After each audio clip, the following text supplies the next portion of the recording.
Hi everyone, it's me RV and I'm here to do a tutorial on how to make your own laundry basket. So I was thinking instead of throwing it away, why not make use of it and at the same time you're saving the environment. It's gonna be fast, easy, and cheap. So what are we waiting for? Let's get started. Here are the materials that we're gonna be using. Of course, we're gonna need a used box or used cartons. And then fabrics. I use two types of fabric. The outer part will be this one, which is canvas. And then the inner part will be this cotton linen. And we're gonna need this ruler, scissors, pins, and tailor's chalk. And of course, we will need a sewing machine. But if you don't have a sewing machine, it doesn't really matter. You can sew it by hand instead. First off, you will have to remove the top part of your box. As you can see mine, I already removed it. And then after, on the bottom part, you just have to do it this way. And after removing the top part, you will have to measure all sides of your box. After you measure the sides of your box, you will now have to make a pattern using that sizes in your fabric. I added 1 cm allowance on all sides except for the upper part. The top part, you will have to add 10 cm allowance.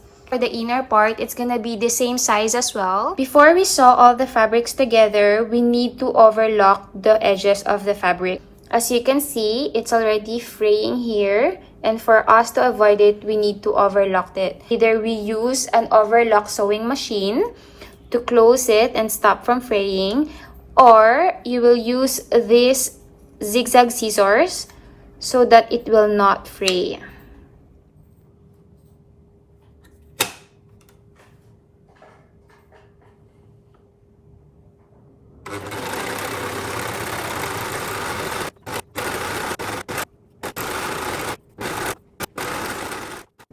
After you overlock the edges of the fabric or the cloth, it should look like this. And as I said earlier, if you don't have an overlock sewing machine, you can use a zigzag scissors.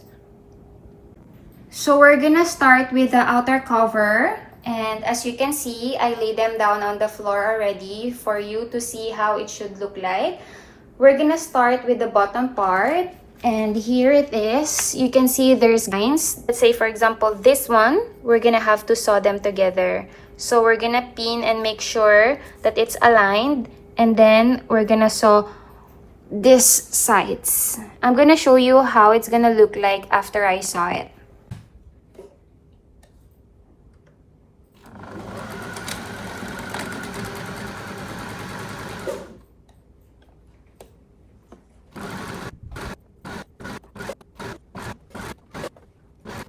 After sewing the bottom part, it should look like this.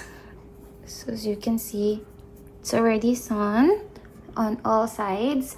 Now we're going to sew all the side part of the box. I mean the outer cover here.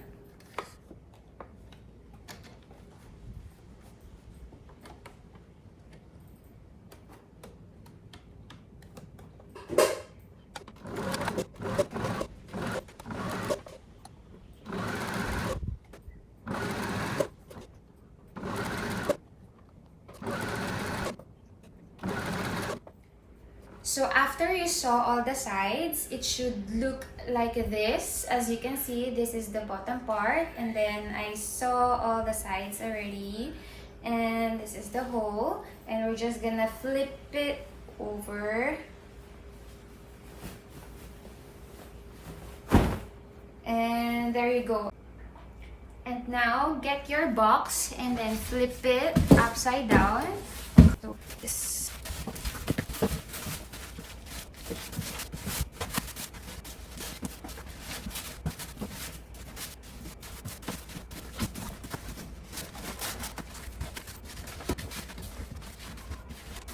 For the inner cover, it's gonna be the same procedure as the outer cover. So after you sew and finish the inner part, you're gonna have to fold the top part 1 cm, and then you're gonna sew it here all the way, and after that we're done. The reason why we're sewing the top part of the inner cover is because we want to hide this overlock stitch to make it look neater.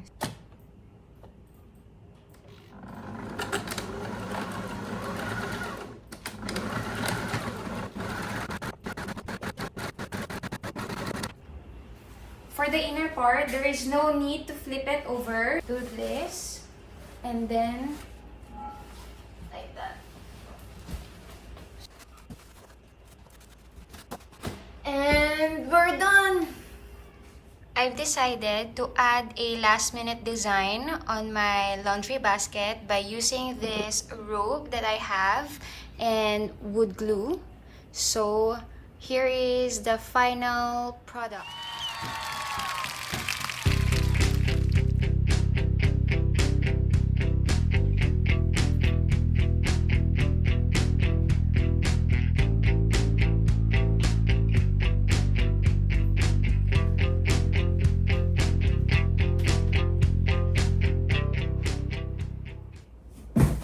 Hi guys! Thank you for watching. Please don't forget to like and subscribe, and I hope you like my tutorial for today, which is the DIY laundry basket.